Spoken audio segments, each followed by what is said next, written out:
ওমা, তুমি মুখ লুকিয়ে কাঁদছো কেন বলো না? ঈদে কিছু চাই না আমার। কি প্রয়োজন নতুন জামার? এমনি এমনি বলেছিলাম। ও তো নিছক ছলনা।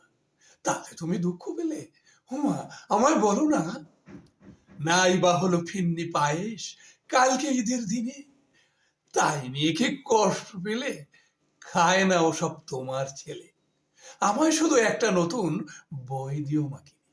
মানুষ নাকি হয় না মানুষ, লেখাপড়া বিনে। এই দেশে তোমা ফিরে ফিরে আসবে কতবার? দিনগুলো কি এমনি রবে? তোমার খোকন বড় হবে, তোমার যত দুঃখ মাগো করবে তখন সাবার। আঁচলে মা ঢুকে কেন কাঁদছো তুমি আবার? আমার দিকে ফিরে তাকাও, একটু তোমায় দেখি।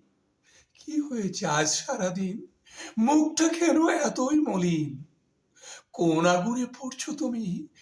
বলো না মা, সে কি? কিসে এত দুঃখ তোমার? আমার মনে হলে কি? এতক্ষণ কবি সমশহীদের ঈদ মোবারক কবিতাটি আবৃত্তি করে শোনালাম।